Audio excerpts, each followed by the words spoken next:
আমাদের কাছ থেকে আল্লাহ কি চায়? আমরা যদি জান্নাতের আশা করি অসুবিধা নাই, দিদারের আশা করলে অসুবিধা নাই, আল্লাহর নৈকট্য আশা করলে অসুবিধা নাই, কুরবিয়াতের আশা করলে অসুবিধা নাই। আমার আল্লাহ আমাদের কাছ থেকে চায় আমরা গরিব, আমলে গরিব, ইবাদতে গরিব। আমাদের কাছ থেকে আল্লাহ কি চায়? আমাদের কাছ থেকে আল্লাহ চায় বান্দা সব করুক, শুধু কেবলমাত্র যেমন আমার আল্লাহ আদম আলাইহিস সালামের কাছে চায় কুরবিয়াত ছেড়ে দিক, মুসা আলাইহিস সালামের কাছে চায় দিদাত ছেড়ে দিক, নবী আবাসের কাছে চায় জান্নাত ছেড়ে দিক। আমাদের কাছ থেকে চায় আবার বান্দারা দুনিয়া ছেড়ে দিয়ে। জনাবে না সুবহানাল্লাহ। আল্লাহ চাই এরা দুনিয়া ছেড়ে দিক। আদম আলাইহিস সালাম কুরবিয়াত ছেড়েছে জান্নাত, মুসা আলাইহিস সালাম দিদাত ছেড়েছে জান্নাত, নবী আবাসী জান্নাত ছেড়েছে আল্লাহর জান্নাত। আমরা দুনিয়া ছেড়ে দিলেও আল্লাহ জান্নাত দিয়ে দেবে। আল্লাহ আমাদের কাছ থেকে চাই আমরা কি ছেড়ে দিই? জোরে বলেন দুনিয়া। আল্লাহর জন্য দুনিয়া ছাড়তে পারবেন না। দুনিয়া ছাড়া থেকে মুরাদ ও ব্যবসা বাণিজ্য সব তুলে দাও, বিবি ছেলে তালাক দিয়ে দাও, জঙ্গলে যে ইবাদত করো, না না না। দুনিয়া থাক, যেন দিলের ভিতরে না ঢুকে যায়। কি যেন দিলের ভিতরে যেন ঢুকে না যায়। যার দিলে দুনিয়া থাকে তার দিলে আল্লাহ থাকে না, আর যার দিলে আল্লাহ থাকে তার দিলে দুনিয়া থাকে না। এক মেয়ানে যেমন দু তলোয়ার থাকে না, এক দিলে দু মহব্বত থাকে না। তুমি আল্লাহকে মহব্বত করবে আবার চুরিও করবে, তুমি আল্লাহকে মহব্বত করবে আবার বলবে লোকের ক্ষতি করবে, লোককে খুন করবে, মিথ্যু কাজ্জাব। আল্লাহকে যারা মহব্বত করে তার দিলে দুনিয়া থাকে না। এবার আমি বলি, ইউসুফ আলাইহিস সালাম মিশরের বাদশা ছিলেন না, ধনভাণ্ডারের মালিক ছিলেন না? হযরতে সুলাইমান আলাইহিস সালামকে আল্লাহ সারা পৃথিবীর বাদশা দেয় না? হযরতে জুলকারনাইন হুজুরকে সারা পৃথিবীর বাদশা দেয় না? হযরত উসমানকে গনি বলা হয় না? হযরত আব্দুর রহমান বিন আউফ রাসূলুল্লাহর উম্মতের সবচেয়ে বড় ধনী ব্যক্তি ছিল না? তাহলে কি তিনারা আল্লাহ পায় না? পেয়েছে না? আরে নবী তো, জোরে বলেন সুবহানাল্লাহ। তফাৎ আমি বলছি, আপনারা শুনেছেন গলায় দড়ি দিতে, অনেকের চাষীদের গলায় দড়ি দেওয়ার খবর শুনেছেন আপনারা? বিষ খেয়ে নিচ্ছে, আছে না? কেন? দেখেন, যার দিলে দুনিয়া থাকে, ধরেন একটা দোকান আপনার, কি ওই দোকানে আপনি আপনার সোর্স অফ ইনকাম আর অন্য কিচ্ছু নেই, ওইটা দোকানটা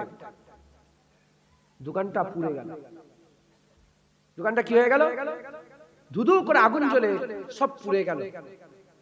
যদি আপনার দিলে দুনিয়া থাকে, মানে ওই দোকানটা যদি দিলে থাকে, আপনি ছোট বড় কথা বলতে আরম্ভ করে দেবেন। কথা শোনো, ছোট বড় কথা বলতে আরম্ভ করবেন। আর এমনও হতে পারে আপনার মরে যাওয়ার ইচ্ছা হবে, আপনি গলায় দড়ি দিয়ে দেবেন। যদি দোকান ওটাই, ভিতরে যদি না থাকে, ভিতরে যদি আল্লাহ থাকে, আপনি সঙ্গে সঙ্গে বলবেন দোকান গেছে যাক, আমার আল্লাহ আমার সাথে আছে। আমি কি বুঝতে পারছেন? ঘর আছে, দুতলা পাঁচতলা, বাড়ি আছে, গাড়ি আছে, সব থাক, ওটা যেন দিলের ভিতরে হাবি না হতে পারে। ওগুলো যদি চলে যায়, আপনার দিলে যদি আল্লাহ থাকে, আপনি বলেন গেছে যাক, আল্লাহ আছে। আর যদি না থাকে, ওগুলো যদি দিলে থাকে, ওগুলো চলে গেলে মনে করেন সব চলে গেছে। হযরত আইয়ুব আলাইহিস সালাম, নাম শুনেন না? হযরত আইয়ুব আলাইহিস সালামের বড় লোক ছিলেন না? বিবি ছিল, ছেলে ছিল, ধন দৌলত ছিল, আল্লাহ সব কেড়ে নিলেন। সব কেড়ে নিলেন, বছরের পর বছর, বছরের পর বছর, বছর সব ত্যাগ করে গায়ে লিকলিকে পোকা হয়ে গেল। আইয়ুব আলাইহিস সালাম কি বলেছিল? আলহামদুলিল্লাহ। যেভাবে ধন দৌলত ছিল, যে ইবাদত করেছে, যখন সব কেড়ে লিয়া হলো, সেই ইবাদতের আরো পাওয়ার বেড়ে গিয়েছে, সে শকরের পাওয়ার আরো বেড়ে গেছে, সে সবরের পাওয়ার আরো বেড়ে গেছে। আল্লাহ খুশি হয়ে গেলেন। খোদার কসম, শরীর খারাপের আগের যে সম্পত্তি ছিল, শরীর খারাপের পরে আল্লাহ আরো বেশি সম্পত্তি দিয়ে দিয়া হয়েছে। হযরতে আইয়ুব আলাইহিস সালামকে জিজ্ঞাসা করা হলো একদিন যে আপনার কোন সময়টা ভালো, প্রথমের সময়টা ভালো না শরীর খারাপের সময়টা ভালো না এখন ভালো? বলে আমার সবচেয়ে সময় ভালো ছিল শরীর খারাপের সময়। কারণ উঠতে বসতে চলতে ফিরতে আমার যখনই কষ্ট হতো আমি আল্লাহকে স্মরণ করতাম। আর কি, আর আল্লাহ আমার সঙ্গে কথা বলতো, মাঝে মাঝে জিজ্ঞাসা করতো, আইয়ুব তুমি কেমন আছো? যেদিন থেকে শরীর ভালো হয়ে গেছে আমার মালিক আর আমাকে জিজ্ঞাসা করে। এই জন্য আমার শরীর খারাপ হালটা খুব ভালো ছিল। একবার জোরে বলুন সুবহানাল্লাহ। দুনিয়া আমাদের ছেড়ে দিতে হবে। দুনিয়া ছাড়া থেকে মুরাদ সব বিক্রি বাক্কারা নয়, সব থাকবে যেন দিলের ভিতরে ঢুকে না যায়। মাথায় ঢুকছে? শুকর করতে হবে, সবর করতে হবে, যাকাত দিতে হবে, টাকাকে মহব্বত করলে মানে গুছিয়ে গুছিয়ে যারা টাকা রাখে তাদের উপর আল্লাহর গজব হয়। দান খায়রাত করতে হবে, গরিবের হক আদায় করতে হবে, পাশের বাড়ি খাওয়া হয় না তাকে দেখতে হবে। আর তুমি যে দুনিয়া দুনিয়া দুনিয়া দুনিয়া করো, তুমি টাকাকে মহব্বত করে বুকে জড়িয়ে রাখবে, আর কিচ্ছু দেখবে না। তুমি যদি আল্লাহকে মহব্বত করো, টাকার প্রতি অত মহব্বত থাকবে, তুমি লোককে দেবে, দান খায়রাত করবে, এতে করে কি হবে? এতে করে বান্দার উপরে আল্লাহ রাজি হবে। আল্লাহ রাসূল কসমকে জাত পাক আল্লাহর কসমকে বলেছে যে দানের মাল আল্লাহ বাড়িয়ে দেয়। যত মানুষ দান করে আল্লাহ তত বাড়িয়ে দেয়। একবার জোরে বলেন সুবহানাল্লাহ। আর কি জোরে হবে না সুবহানাল্লাহ? মুসলমানের ছেলেরা, এর বিরুম্মত উম্মতিরা, তাই আমি আপনাদের বলে দিয়ে যাই, এ মুসলমান, দুনিয়া আমাদের ত্যাগ করতে হবে। আল্লাহকে মহব্বত করেন, এই দুনিয়া তো ছেড়ে দিতে হবে। আজ 15 বছর হয়ে গেল, 20 বছর হয়ে গেল, 70 বছর হয়ে গেল, 80 বছর হয়ে গেল, 40 বছর হয়ে গেল, 50 বছর হয়ে গেল। একটা দিন আসবে দুনিয়াতে এমনি এমনি আমরা ত্যাগ করে দেব। যদি মরে যাওয়ার পরে দুনিয়া ত্যাগ করো, ও ত্যাগে লাভ হবে না। মরার আগেই দুনিয়া ছেড়ে দাও। এর বিরুম্মত উম্মতিরা, একটা দিন চলে আসবে তুমি দুনিয়া ছেড়ে দেবে, তুমি দুনিয়া ছেড়ে দেবে, দুনিয়া তোমাকে ছেড়ে দেবে, বের করে দেবে। আমি যেটা বুঝাতে চাইছি, মরার আগে তুমি নিজে দুনিয়া ত্যাগ করে দাও। তুমি নিজে মরার আগে ত্যাগ করে দাও। দুনিয়া ত্যাগ করতে হবে, সে যেই হোক না কেন। তোমার বাপ ছিল কোথায় গেল, তোমার দাদা ছিল কোথায় গেল, তোমার চাচা ছিল কোথায় গেল, তোমার বন্ধু ছিল কোথায় গেল, ওই বাদশা ছিল কোথায় গেল, ওই রাজা ছিল কোথায় গেল, সব ত্যাগ করেছে। দুনিয়া ত্যাগ করতে হবে। এ মুসলমান, ডাক চলে আসবে, যখন ডাক এসে যাবে তখন তুমি দুনিয়া ত্যাগ করে চলে গেলে, দুনিয়া ছেড়ে চলে গেলে। আমি বলছি যখন মরণ হবে, ওই মরণে দুনিয়া ত্যাগ করো রে। মরণের আগে তুমি নিজে দুনিয়া ছেড়ে দাও। তুমি নিজে যে দুনিয়া ছেড়ে দাও, তুমি দুনিয়া এদিক থেকে ছেড়ে দেবে, ওদিক থেকে আমার আল্লাহ তোমাকে মাহবুব বানিয়ে দেবে। বলেন ইনশাআল্লাহ। দুনিয়া ত্যাগ করতে হবে না? দুনিয়া ছাড়তে হবে না?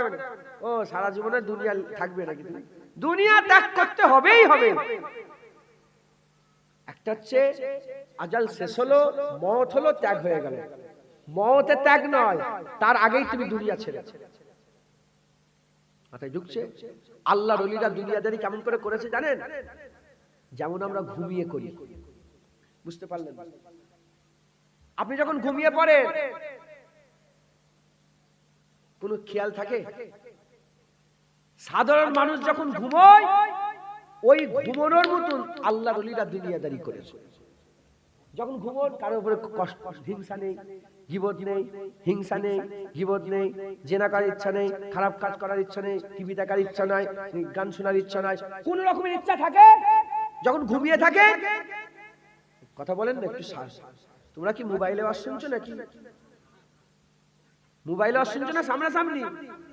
কথা বলো।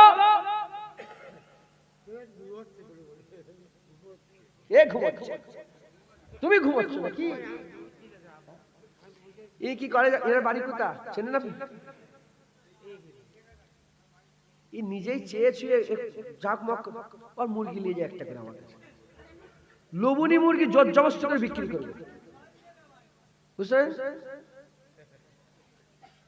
তো যাই হোক, আল্লাহর ওলিরা কেমন করে দুনিয়াদারি করেছে? যেমন সাধারণ মানুষ ঘুমিয়ে করে।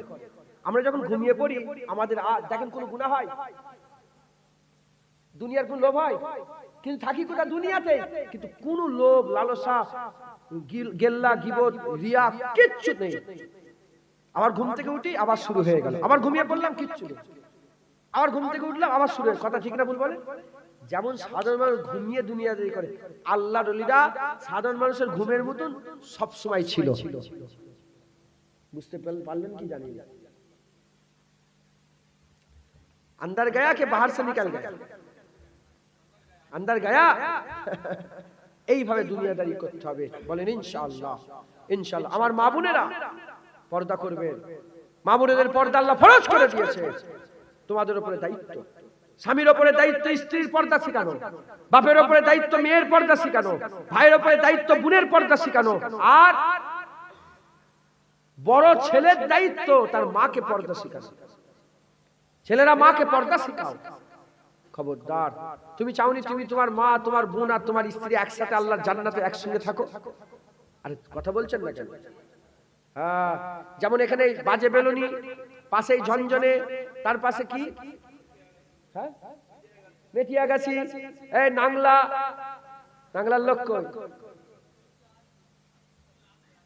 বেরিয়ে গেছে সব নাংলা এইসব জান্নাতে আল্লাহ এরকম সব আলাদা আলাদা পাড়া করে দেবে একবার জোরে বলুন তুমি চাওনি তোমার মা বাপ ছেলে পুলে আত্মীয় এই জন্য তো আল্লাহ বলছে কুয়ান ফুসিকুম আহলিকুম নারা নিজে বাঁচো নিজের পরিবারকে বাঁচাও আমি একসাথে আল্লাহর জান্নাত দিয়ে দেব আল্লাহ বলছে আমি তোমাদের আযাব দিয়ে কি করব কষ্ট দিয়ে কি করব অতএব দুনিয়া ছেড়ে দিয়ে আসেন দুনিয়া ছাড়েন আল্লাহ পেয়ে যাবেন জোরে বলেন মুসলমানের ছেলেরা এর নবীর উম্মত উম্মতিরা আল্লাহর ওলিরা কিভাবে মহব্বত করেছে কিভাবে ভালোবেসেছে তারা দুনিয়া ছেড়ে দিয়ে খবর লাও বিশ্ববিখ্যাত ডাকাত ছিল বিশ্ববিখ্যাত ডাকাত ছিল ফুজাইল বিন আইয়াদ বিশ্ববিখ্যাত ওলি হয়ে গেছে বিশ্ববিখ্যাত সুদখোর ছিল হাবিব আজমি বিশ্ববিখ্যাত ওলি হয়ে গেছে বিশ্ববিখ্যাত আর মদখোর ছিল হযরতে বিশর আল হাফি জগৎ বিখ্যাত ওলি হয়ে গেছে বিশ্ববিখ্যাত বাদশা ছিল বাদশা ইব্রাহিম বিন আদম জগৎ বিখ্যাত আল্লাহর ওলি হয়েছে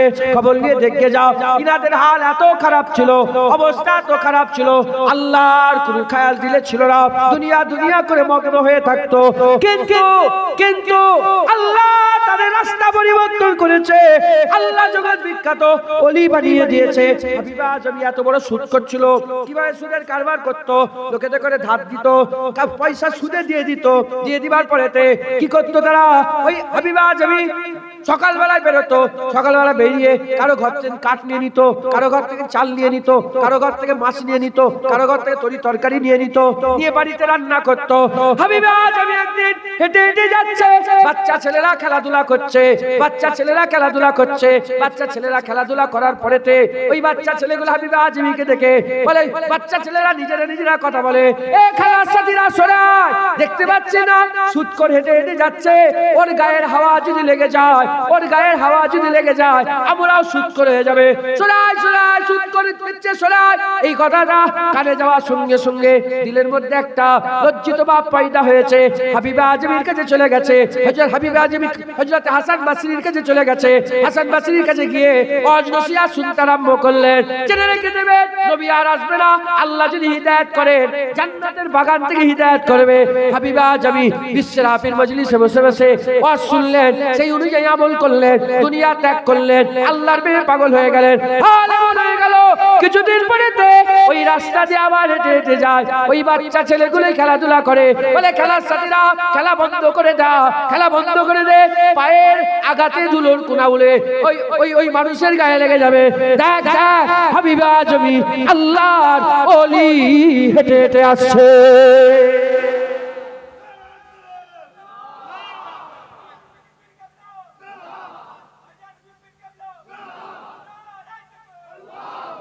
দেখলে জগৎ বিখ্যাত এতো তাজকিয়াতুল আউলিয়ার কিতাবের মধ্যে লেখা আছে জগৎ বিখ্যাত আল্লাহর ওলি এই জগৎ বিখ্যাত সুদখোর জগৎ বিখ্যাত ওলি মদখোর ছিল কে বিশর আল হাফি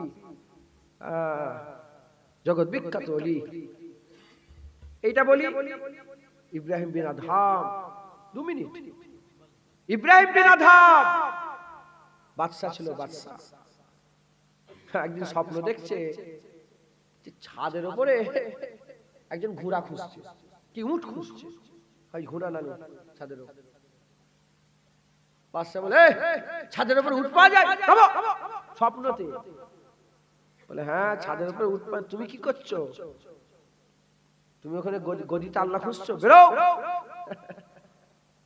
পরিবর্তন হয়ে গেল হাল এমন হয়ে গেল হাবিব আজমি হযরত ইব্রাহিম বিন আদম নিয়ত করল যে আমি আল্লাহর কাবায় যাব 14 বছর ধরে মারিফাতের মাকামে তোলপাড় শুরু হয়ে গেছে। কেন? হুজুর নিয়ত করেছে আমি এমন ভাবে আল্লাহর কাবায় যাব, শুরু থেকে এখন পর্যন্ত ওইভাবে কাবায় কেউ যায়নি, আর তারপর থেকে কাবায় যেতে পারেও না কেউ। আল্লাহ পাকই জানে। আর পারবে কি? কেউ পারবে না। কিভাবে গেল? বলে আমি একটা করে পা ফেলবো, 2 রাকাত নফল নামাজ পড়ব। একটা পা ফেলবো, 1 মাস কেটে গেল। প্রতি কদমে কাবার দিকে একটা করে পা বেড়াই, আল্লাহু আকবার, একটা করে পা বেড়াই, আল্লাহু আকবার, করতে করতে করতে করতে করতে করতে কত হয়ে গেল?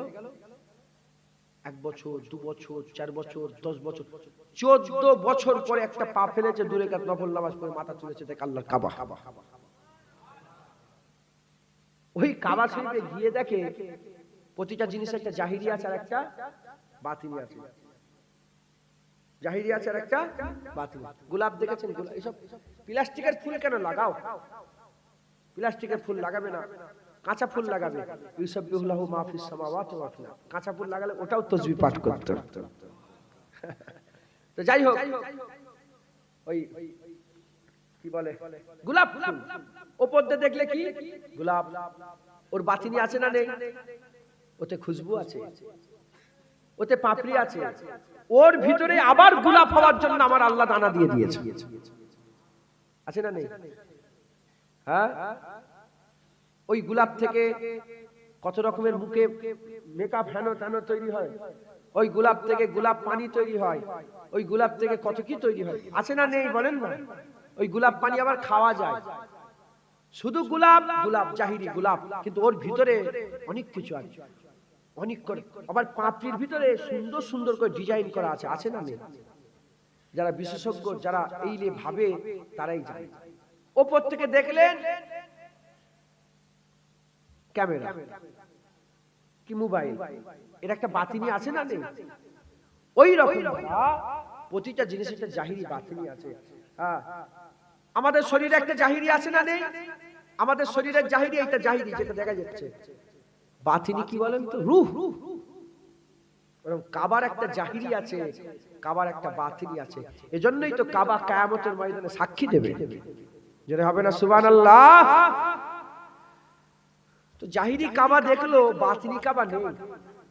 ইব্রাহিম বেদা বলে বাতিনি কাবা, আল্লাহকে আল্লাহ পাক বাতিনি কাবা। আল্লাহ পাক আওয়াজ দিলেন, ঘোষণাকারী ঘোষণা করে দিল যে ইব্রাহিম, আমার কাবা একজনের ইস্তেকবালে গিয়েছে, ওয়েলকাম। আমার কাবা একজনের কাছে ওয়েলকাম জানাতে গেছে। কাবা কার কাছে গেছে? তখন ইব্রাহিম বিন আদম বলে, আমি তো প্রতি কদমে 2 রাকাত নফল নামাজ পড়ে এলাম। কাবা যার কাছে গেছে সে কি করে এসেছে? যে দেখে একজন মহিলা, মেয়ে, বুড়ি মেয়ে একজন বসে আছে। আহা হা, বলে কে তুমি মা? বলে আমাকে রাবিয়া বলে, আমি রাবিয়া বসরি, আমি রাবিয়া বসরি, আমি রাবিয়া বসরি। বলে তুমি কি করেছো? আল্লাহ ইনি কি করেছে? বলে শোনো, তুমি আল্লাহর কাবায় এসেছো, আর রাবিয়া বসরি কাবার মালিকের কাছে এসেছে, এজন্য কাবা তার কাছে চলে গেছে। জোরে বলে যারা যারা নামাজ, রোজা, হজ, যাকাত, তাসবিহ, তেলাওয়াত, দান খায়রাত করে, হজ করে, কাবায় যায়, তারা কাবা তওয়াফ করে।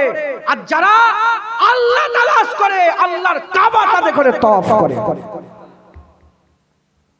এমনি মুসলমান নামাজ, রোজা, হজ, যাকাত কাবার কাছে যায়। আর যারা আশিক হয়, কাবা তাদের কাছে আসে। আল্লাহর আশিক। কার আশিক বলেন? আল্লাহ। মুসলমান বড় বড় সব রাজা বাদশা পরিবর্তন হয়েছে, পরিবর্তন হন, আমার আল্লাহ দরজা বুলন্দ করে দেন। হ্যাঁ, একদিন বাইজিদ বুস্তামির কথা, ইনার আমার সঙ্গে ভুল বলেছে, জানেন তো? এই কমিটির লোকেরা ভুল বলেছে। আমি জানি আমি 11টায় উঠবো, যতক্ষণ পারি করবো, শেষ করে দেবো। আমার পরে আবার এক ভাই আছে, এসছেন উনি, হ্যাঁ, আমার ফুফুতো ভাই আছে, কিন্তু আমাকে বলেছি আমি এমনি কি, আমি জানি 11টায় উঠবো, যতক্ষণ পারি করে দোয়া করে দেবো। এবার 11টা থেকে 1টা 2 ঘন্টা পুরো, কিন্তু ঠান্ডা খুব।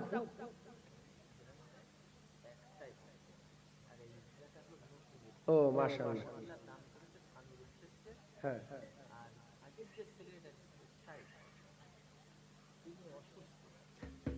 ইনি কিন্তু অনেকবার বলেছেন এই কথা, আমি ভুলে যেতে পারি। আগেকারের সেক্রেটারি যিনি ছিলেন ওনার নাম হচ্ছে সাহেব, মুরব্বী নাকি আপনাদের বয়স, সাহেব ভাই, উনি অসুস্থ আছেন, ওনার লেগে সবাই দোয়া করে আল্লাহ শেফায়ে কুল্লি ইনায়াত দান করে, সকল আল্লাহুম্মা আমিন। সাথে সাথে আমাদের মাই মুরব্বী, আপনাদের বাপ মা বাপ আত্মীয়স্বজন যারা অসুস্থ সকলকে আল্লাহ শেফায়ে কুল্লি ইনায়াত দান করেন, সকলে বলেন আল্লাহুম্মা আমিন। আল্লাহ হুজুর পাকের কদমের ওসিলায় আপনি এই দোয়া কবুল করে নেন, আল্লাহ কবুল করেন। হ্যাঁ, স্বামী ইন্তেকাল হয়ে গেছে, একজন আমার মা